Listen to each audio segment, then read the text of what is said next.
هلا والله يا ابو الوليد، يا هلا وسهلا فيك. وش في صوتك؟ صارخ لا والله انا مستمتع بالمقدمه حقتك، لانه فعلا هذا درس قاسي، وانا اقول هذه لقاح البطوله. ويستحق الرياض يعني. يستحق الرياض اكيد، انه لعب رجولي، حماس، تركيز. احنا قبل المباراه اي مشجع قبل المباراه بيقول على الورق الهلالي بيفوز 3-4، وانا اول واحد من اللي قلته بالشيء هذا، لكن على الواقع لا، تغير كل شيء. ليش سريعا؟ تغير وش اول شيء درس لانزاقي للاعبين، لا تروح للملعب نظام النتيجه.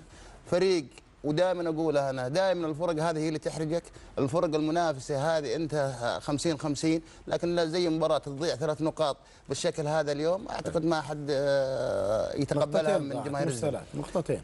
هل اعتبرها 3 انا صراحه، ما اعتبرها نقطتين، لانه ما حتى النقطه ما نستاهل. برجع لك المباراه. سلطان مساء الخير، شكله لو اعطينا الهواء ما اسكت. سهل. ماذا حدث للهلال؟ هذه المباراه ولا طبيعي ان يصير دروب في مباراه؟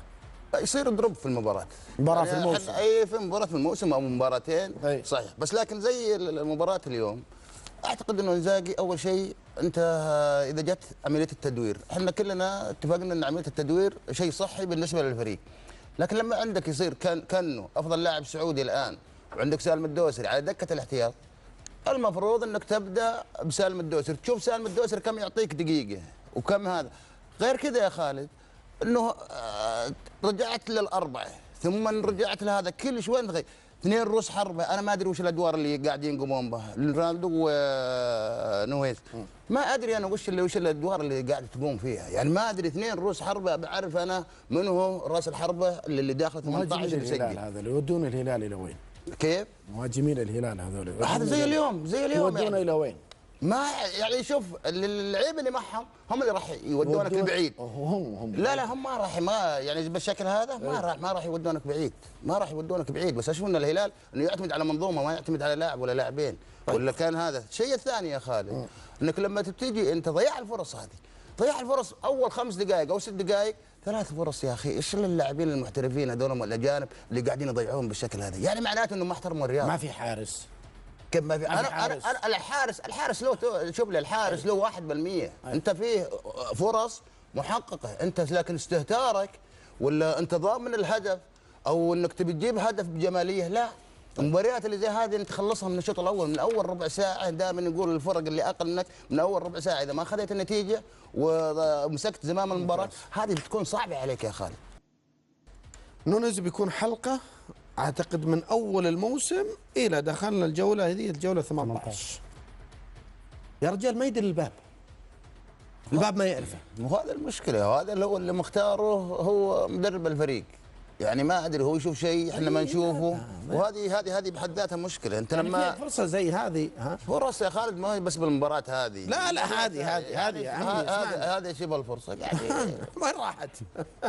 يعني ما يعني ايش تبغى تقول يعني؟ هو هذا المشكله. ولا والمشكله التغيير الاول يطلع رونالدو يخليهم موجود. يعني انت دائما المدربين يا خالد اذا المهاجم ما وفق، ترى اول واحد يستبدل اللي ما وفق، هذه احنا معروفه هذه. لكن انزاقي انا يبي يثبت للجمهور انه هذا الصفقه ناجحه. ما احنا لعيبه كره قدم على الطاوله هذه، وعارفين اللاعب وعارفين من اللاعب. يعني يوم نشيد متروفيتش اشادنا بكاس العالم، رونالدو هو اللي قاعد يسجل. يعني الحين يوم جاء محمد عفوا عشان ما توديني خط يمين خط يسار، الرجال يلعبه عشان هو اللي جايبه. هذا في بعض المدربين تفكيرهم كذا، اني قراري صح في اني قراري صح، ولو كانت ضد مصلحه الفريق والله عاد هذه ترجع للمسؤولين اللي على الفريق، من الاداريين ومن الاشياء هذه كلها. اما اني اشوفهم من اول الدوري الى الحين ما هو قاعد يعطيني متروفيتش، وهو مصاب يسجل، وهو مصاب متروفيتش يسجل، يلعب له 10 دقائق هذا في امل يسجل. هذا اليوم شوف غير يقول لك ابو الوليد الدوري اهلاوي، موعدنا الجوله 30. ورينا مباريات الهلال القادمه ال5 دوريا طبعا. قادسيه الهلال الاهلي، الخدود الهلال الاتفاق، الهلال الاتحاد. كلها مباراه قويه. لا ما في شيء سهل. ما احتاج لا مدرب ولا احتاج شو اسمه، ولا احتاج اداري على اساس يرفع معنوياتي. انا رسالتي للاعبين الهلال ما احتاج، انا اجهز نفسي. طيب انا 15 نقطة هذه في شيء مضمون منها؟ ناقشني يعني يا ابو عبد العزيز، ناقش عفوا. مباراة القادسية والاهلي عفوا عبد العزيز، مباراة القادسية والاهلي اجل لا تجلس تتكلم على انزاجي، تتكلم على اللعيبة. انا اقول يا مباراة القادسية والاهلي لا تتكلم يعني الحين تونا نقول انا وخالد انت ما تحتاج مدرب، نقول لك انه ذهنيا ما هو موجود الفريق. وش من اللي يجهزهم نفسيا ومعنويا ويجهزهم انه يقول المباراة هذه مهمة لحق اليوم؟ من هو؟ ما هو مدرب الفريق واداري الفريق. طيب. بسم الله الرحمن الرحيم. مشاهدي ومتابعي قناة رياضة أونلاين في كل مكان أينما كنتم، السلام عليكم ورحمة الله وبركاته. تغطية إخبارية جديدة لأهم وآخر أخبار نادي الهلال السعودي. في البداية ما تنساش عزيزي المشاهد الاشتراك في القناة وتفعيل رمز الجرس علشان توصلك كل أخبارنا الجديدة. كشفت تقارير صحفية عن خطط المدرب الإيطالي سيميوني إنزاغي داخل نادي الهلال بعدما كشفت مصادر عن نيته الاستغناء عن 3 لاعبين خلال فترة الانتقالات الشتوية المقبلة في إطار إعادة هيكلة الفريق وتدعيم الصفوف بصفقات جديدة. وبحسب المصادر فإن إنزاغي وضع الفرنسي الشاب ماثيو بيتيه على رأس قائمة الراحلين بعدما لم يقدم الحارس أداء يرضي الجهاز الفني خلال الفترة الماضية، مما جعل رحيله في ميركاتو يناير المقبل خيارا شبه مؤكد. كما يعد عبد الكريم دارسي ضمن اللاعبين المتوقع رحيلهم أو إعارتهم لعدم استفادة الفريق من خدماته بشكل واضح، واسترغبت إدارة نادي الهلال في منح اللاعبين الآخرين فرصة أكبر للمشاركة وتطوير الفريق بشكل عام. وكان ثالث المرشحين للرحيل هو كايو سيزر، خاصة وسط خطة الفريق الأزرق لتخفيض عدد الأجانب داخل قائمة الفريق.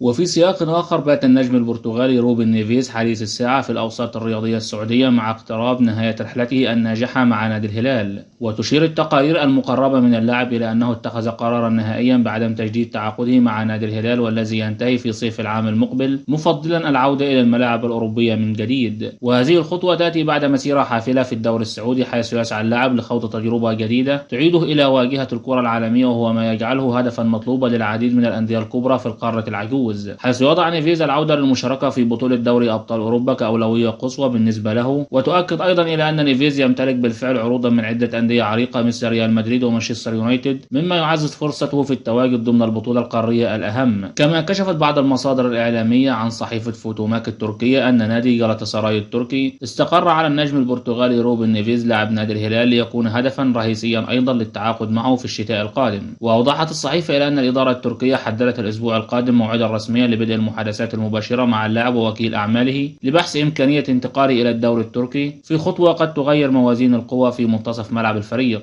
هذا وتستعد الإدارة الفنية لنادي جالاتا لتقديم عرضا مغريا لإقناع نيفيز بالانضمام إلى صفوف الفريق، خاصة وأن اللاعب يعد ركيزة أساسية في تشكيلة نادي الهلال. هذا ومن المتوقع أن تشهد المحادثات التي ستنطلق الأسبوع المقبل نقاشات حول الرؤية الفنية والمشروع الرياضي الذي يطمح النادي التركي لتحقيقه بمشاركة الدولي البرتغالي روبن نيفيز. يذكر أن عقد روبن نيفيز مع نادي الهلال ينتهي بنهاية الموسم الجاري، ويحق له الدخول في مفاوضات مع أي نادي في يناير المقبل، وذلك بعد دخول الفترة الحرة من تعاقده مع نادي الهلال. وعلى جانب آخر أتمت إدارة نادي الهلال إجراءات التعاقد مع اللاعب ناصر السحياني في إطار تحركاتها المبكرة خلال فترة الانتقالات الشتوية لتعزيز صفوف الفريق قبل الاستحقاقات المقبلة. ووقع نادي الهلال مع ناصر السحياني عقدا يمتد ل3 مواسم في إطار سياسة النادي الرامية إلى الاستثمار في اللاعبين بعقود طويلة تضمن الاستقرار الفني وتمنح الجهاز الفني خيارات أوسع على المدى القريب أو البعيد. ويأتي هذا التعاقد بناء على توصية مباشرة من المدير الفني سيميوني إنزاغي الذي يعمل على معالجة بعض النواقص الفنية في قائمة الفريق وتعزيز العمق في عدد من المراكز بما يتماشى مع متطلبات المنافسات المحلية والقارية. وتهدف إدارة نادي الهلال من هذه الصفقة دعم صفوف الفريق استعدادا للتحديات المقبلة في ظل ازدحام جدول المباريات وسعي نادي الهلال للمنافسة بقوة على جميع البطولات التي يشارك بها هذا الموسم. وفي نهاية هذا الفيديو لا تنسى عزيزي المشاهد دعمنا بلايك وشير للفيديو، وشكرا والسلام عليكم ورحمة الله وبركاته.